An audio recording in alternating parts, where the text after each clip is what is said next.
Did you know that the first teaser for Ananta and Endfield came out 3 years ago in March 2022? The first official teaser for Ananta, formerly Project Mugen, came out 2 years ago in August 2023. The first trailer for Duet Night Abyss came out at around the same time in October 2023. Man, how time flies. Did you also know this? The first two on the list don't have release dates yet. It seems like a weird phenomenon that's been happening in the gacha market recently. Ever since that game that everyone loves released in 2020, it suddenly opened the way for the gacha game genre to go mainstream. When said game that everyone loves went on to become one of the most successful mobile games of all time, others looked at all the glory it's getting and thought, hey, I want in on that. It rolled out the red carpet for other companies to see that there is indeed a very big market for these free-to-download mobile games using a gacha model to monetize. However, it isn't as simple as just creating the same gacha and monetization models. You actually have to create a good game on top of that. And so, the expectations of what a gacha game should have been expanding ever since. Hi, my name is Psyche, and I want to talk about this unusual situation about gacha games. Why is it that so many big budget titles spend literal years perfecting their early build and marketing? It's hard to imagine that at the end of it all, these are free to download mobile games meant to be played on your phone. I will be explaining my theory and thoughts on why this is happening, and whether we're in an economic gacha bubble of sorts. Let's first do a roll call on the release status of all the recent big budget gacha games that come to memory. The game that started it all was initially announced in June 2019, with an expected release date of spring 2020, though that was eventually delayed due to COVID. This was a wait window of around 1 year before gamers got their hands on the game. The first reveal trailer for Tower of Fantasy was released in March 2022, with the launch happening in the same year a few months later, though the Chinese server did launch a year prior, and there's the argument whether you want to include TOF on this list. Wuthering Waves took 2 years from their initial trailer before the official launch in May 2022, and even then, there were bugs and performance issues that had to be patched out post-launch. Duet Night Abyss is drawing first blood this year, launching just recently, and might just be the only big-budget gacha, if you can even call it one, to join the roster in 2025. Neverness to Everness was first revealed in July 2024, meaning that it's only been 1 year so far, with an expected release window for early 2026. Ananta and Silver Palace? Well, we're probably not gonna get any news for them for the next year. Meanwhile, Hypergriff is too busy selling merch for a game that doesn't exist yet. As you can see, it's sort of become normalized that games meant to be played on phones are taking years to release. Also, it just seems kinda odd to me that all the high-budget 3D anime action games became gacha. Like, you literally won't find many of these as single-player games these days. So, why in the world is this happening now? Well, I'll point to a simple main reason. Because these companies really want their game to succeed. Gone are the days of low-budget school projects of simple mobile games monetized through ads. Now, you might hate MiHoYo for what they've done to the gacha space, but the game that everyone loves also did something very significant. They've set the standard of what the quality of a gacha game should look like. If you want to compete on the same stage, then you need to make something that's of the same or better quality. And new content has to be delivered at a reasonable schedule. The current standard these days seems to be 6 weeks or 40 days, and if you really think about it, that's really not a lot of time to make new regions to explore, animating story cutscenes, adding new events and balancing the rewards, and polishing everything to make sure nothing major bugs out. That's a pretty tall order, and you're expected to be constantly on the schedule with no pause. Making any gacha game isn't something a solo developer or a small indie studio can handle. You need to have a big enough development team, adequate marketing, designers, writers, voice actors, composers, playtesters, and maybe some psychologists to design your cash job. This has now become the expectations of a gacha game. Even without considering open world games, the expectations for other genres in this medium have also been increased. How many successful gacha games released in the past 2 years don't have voice acting for their main story? You might have been able to get away with this 5 years ago, but now, having the presentation of the story just be static sprites without any voiceover is a death sentence for new releases.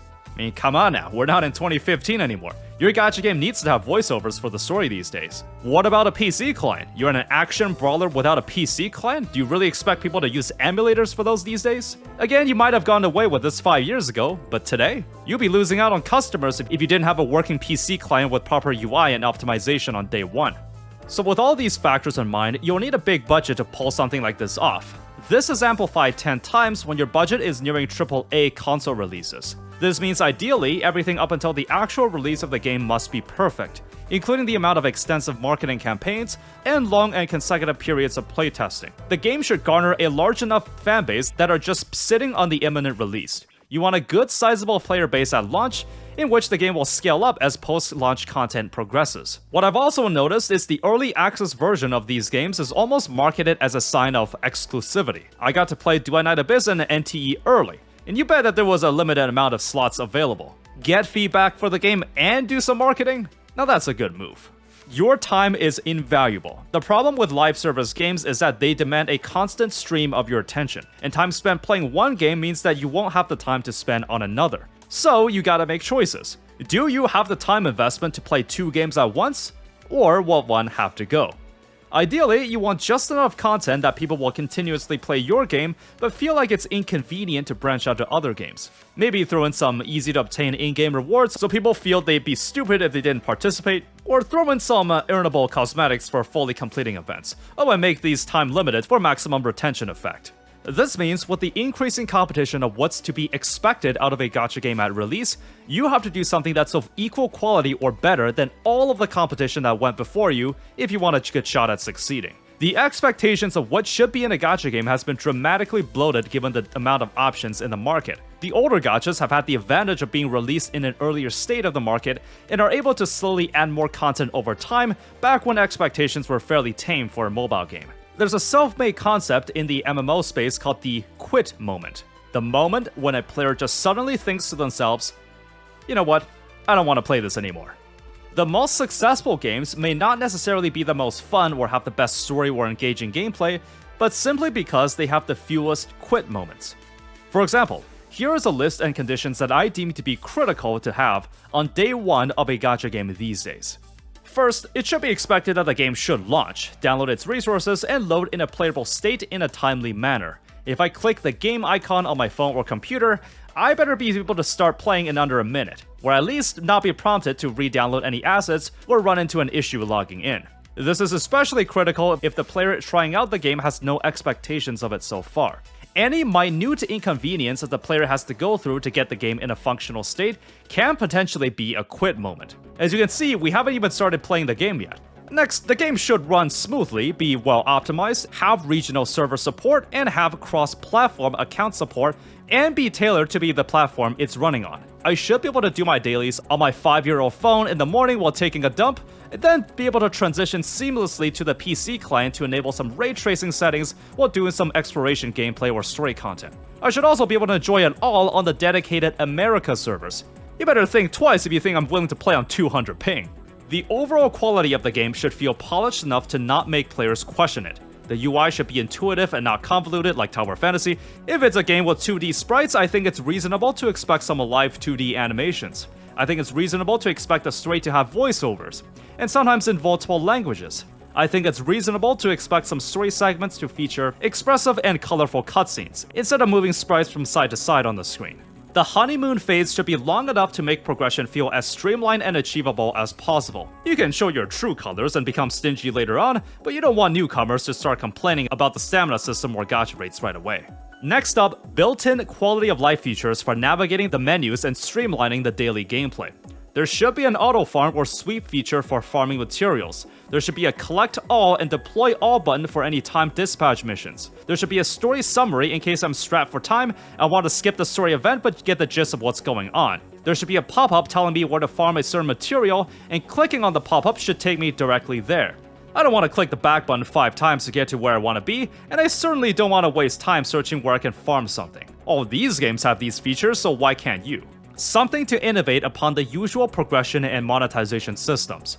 What I mean by this is that I think I speak for most gacha players that I roll my eyes at the sight that a gacha system has the patent 50-50 rate-up chance for that game everyone loves, a dedicated weapon banner, RNG relic system that depends on luck to make you grind for better gear, and major upgrades locked behind a dupe system to make you pull even more copies of a character or weapon. Even with the highest of budget and quality, I don't know if I'm willing to put up with something like this anymore. So, I don't think it's unreasonable to expect that the game will have at least some way to make these mechanics less tedious.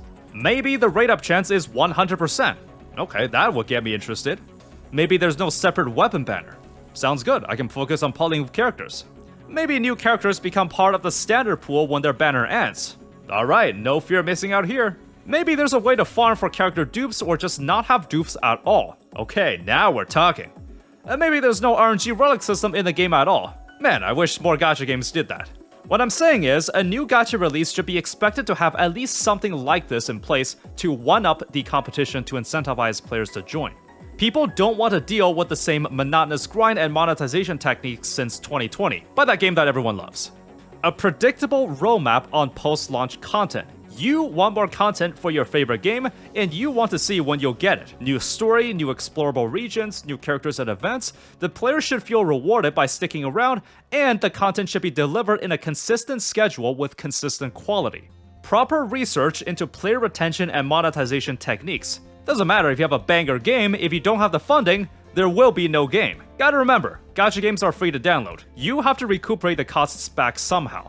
There should be incentives for free-to-plays, low spenders, and whales to get what they want, and also provide the necessary support when something goes wrong. There's a reason that a lot of mobile games have a customer support button in the cash shop.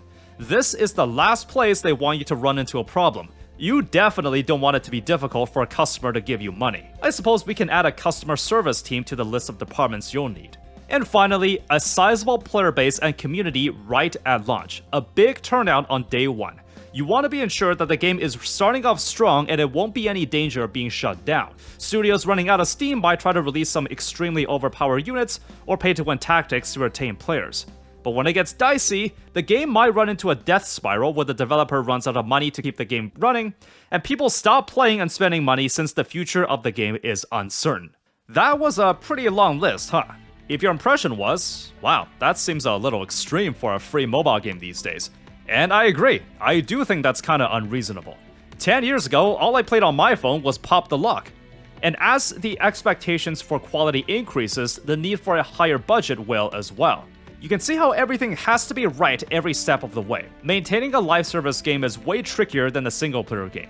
If a single-player game doesn't sell well, then the profits can at least recuperate some of the development costs. Plus, there's no need to develop it further and the game will always be available for anyone to buy in the future.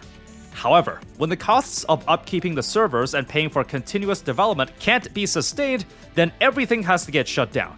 No one can play the game anymore, even if they wanted to. The consequences of a live service game failing is more severe than traditional single-player games, which is why sometimes some developers can't afford even the smallest blunders. The first couple days or weeks of the game tends to be the most volatile, as that will be a big deciding factor if someone wants to stick around or not. We have developers coming up with elaborate exhibitions at conventions, organizing cosplay events, selling merch, marketing character showcases every day on multiple social media platforms over the course of months, with the total development taking way longer than a few years. All that just so their game has a chance to get a head start when it launches. It almost makes me think just how much further the gacha bubble will expand to. At what point should the expectations for a new gacha to have that it just doesn't seem realistic anymore? This is also part of the reason why I find discussing gacha games to be really interesting. So, to the future giants of the gacha industry, all eyes are on you. Thank you for tuning into this discussion, so let me know what you think. If you want to catch more gacha-related discussions or reviews like this, you know what to do. If you wish to go the extra mile, you can support me for what I do for as little as $2 a month on Patreon. And also check out my second channel if you want to see more opinionated and more speculative commentary on gacha games. Anyways, thank you again for watching, be sure to spend moderately, and have fun out there.